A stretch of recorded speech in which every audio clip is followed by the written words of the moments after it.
Assalamualaikum warahmatullahi wabarakatuh. Hari ini kita akan membahas pertemuan kedua, yaitu tentang waterfall model. Setelah kita membahas metodologi SDLC minggu lalu, maka minggu ini kita akan membahas model-model SDLC yang kita mulai dari model yang pertama, yaitu adalah waterfall model. Waterfall model adalah model proses pertama yang diperkenalkan oleh SDLC. Ini adalah model siklus hidup yang sifatnya sekuensial, sehingga disebut sebagai siklus hidup sekuensial linear.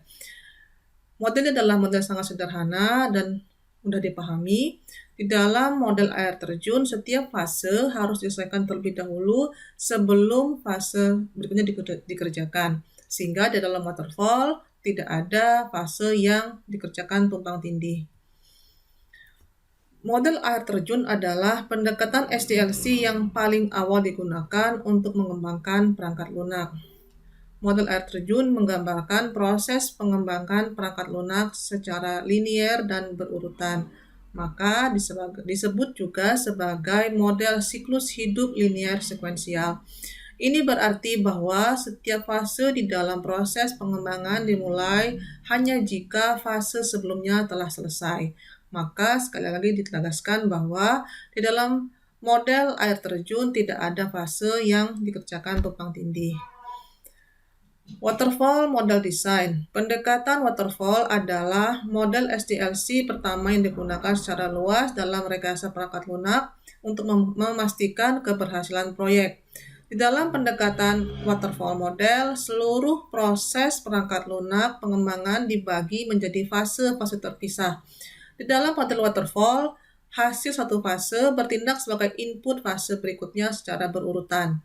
Ini adalah waterfall model yang dimulai dari tahap yang paling awal adalah requirement analysis, lalu setelah selesai mengerjakan sistem design, setelah selesai mengerjakan implementation, setelah selesai implementation baru mengerjakan testing, setelah testing baru mengerjakan deployment, setelah deployment baru mengerjakan maintenance. Itu adalah tahap di dalam waterfall. Ini adalah penjelasannya. Tahap pertama adalah requirement gathering dan analysis. Ini adalah tahap di mana semua kemungkinan kebutuhan sistem yang akan dikembangkan dikumpulkan lalu didokumentasikan di dalam spesifikasi kebutuhan sistem. Tahap kedua adalah sistem desain. Tahap ini adalah membuat hasil dari spesifikasi kebutuhan tahap pertama dipelajari, lalu selanjutnya siap masuk ke dalam fase desain. Desain sistem membantu menentukan perangkat keras dan persen sistem yang akan dipakai dalam pengembangan software dan juga membantu dalam mendefinisikan arsitektur sistem secara keseluruhan.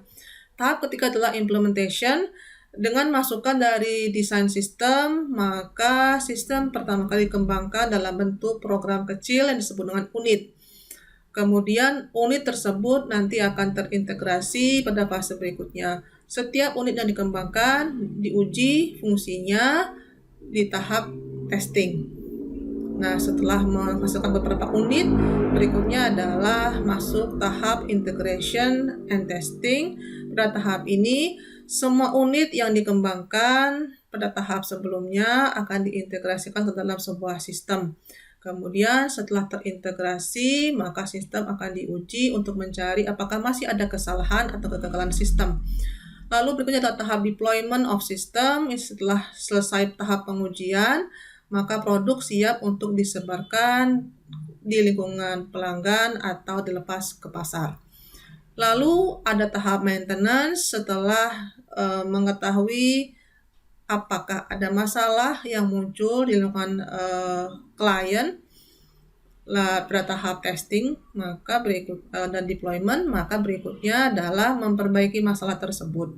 Kemudian setelah masalah diperbaiki, maka sistem yang setelah mendapat perbaikan akan dilepaskan kembali ke pasar.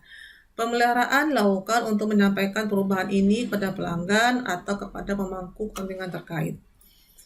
Semua fase di dalam model waterfall itu mengalir satu sama lain, di mana kemajuan setiap fase akan menjadi masukan atau aliran ke dalam tahap berikutnya. Kemudian fase berikutnya dimulai hanya setelah fase sebelumnya dapat diselesaikan dan mencapai tujuannya. Kemudian sekali lagi model waterfall menjamin tidak ada fase yang tumpang tindih.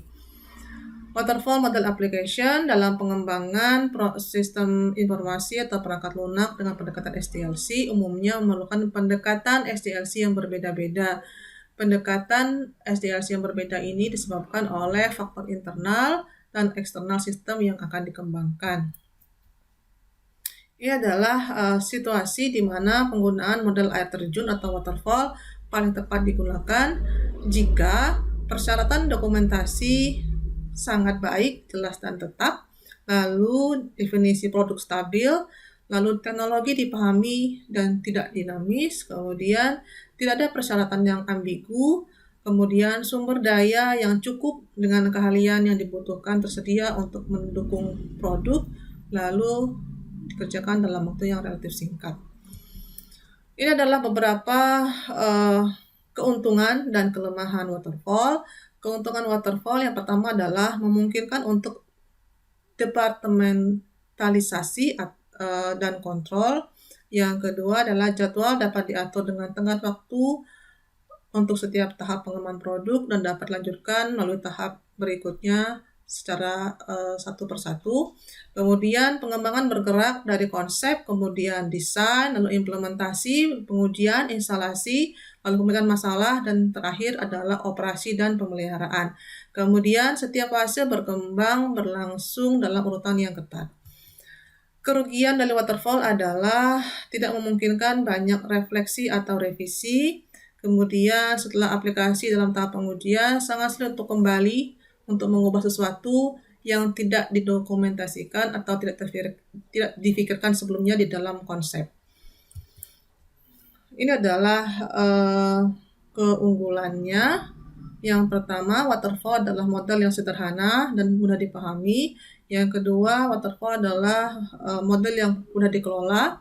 Kemudian yang ketiga, waterfall adalah memiliki fase yang dikerjakan satu persatu. Kemudian waterfall bekerja dengan baik untuk proyek yang lebih kecil di mana persyaratannya sudah dipahami. Yang kelima, waterfall memiliki tahapan yang jelas. Yang keenam, waterfall memiliki pencapaian yang dipahami dengan baik, lalu mudah untuk mengatur tugas dan proses dan hasil yang baik dikomunikasikan. Sedangkan kelemahannya adalah tidak ada perangkat lunak yang berfungsi diproduksi sampai terlambat selama siklus hidup pengembangan sistem. Yang kedua, resiko tinggi dan ketidakpastian. Lalu yang ketiga, bukan model yang baik untuk sistem yang kompleks dan yang berorientasi objek. Lalu model yang buruk untuk waktu yang lama dan berkelanjutan proyek. Lalu yang model ini tidak cocok untuk proyek yang punya resiko tinggi dan sering mengalami perubahan. Kemudian waterfall sulit untuk mengukur kemajuan dalam tahap-tahapnya. Kemudian tidak dapat mengakomodasikan perubahan persyaratan. Kemudian waterfall tidak mempunyai perangkat lunak yang berfungsi diproduksi sampai akhir siklus hidup. Lalu kemudian waterfall menyesuaikan ruang lingkup selama siklus hidup dapat mengakhiri proyek. Yang terakhir adalah pada model waterfall, integrasi dilakukan sebagai big bang atau sebagai kondisi yang tiba-tiba terjadi di bagian akhir proyek yang tidak memungkinkan mengidentifikasi teknologi atau hambatan tantangan yang tiba-tiba datang. Nah, setelah kita mempelajari model pertama di dalam SDLC yaitu model waterfall, maka tugas Anda minggu ini adalah membuat resume atau ringkasan dari paper publikasi internasional yang menggunakan model waterfall. Jadi setelah minggu lalu Anda meresume paper dengan metodologi SDLC, maka minggu ini Anda akan meresume paper dengan model waterfall. Tujuannya agar Anda punya bahan bacaan yang mendukung hasil materi kita minggu ini, yaitu model waterfall. Sama seperti minggu lalu, tugas dikerjakan selama 1 minggu, lalu Anda serahkan ke dalam Google Classroom masing-masing. Dalam gizi tersebut Anda berikan papernya dan hasil resumenya. Kemudian saya harap tugas dikerjakan tepat waktu tanpa ada keterlambatan. Ini adalah sumber pustaka yang saya gunakan untuk menyajikan materi Anda hari ini. Jika ada pertanyaan, silakan sampaikan di Google Classroom, grup yang kita miliki dalam pembelajaran. Terima kasih. Wassalamualaikum warahmatullahi wabarakatuh.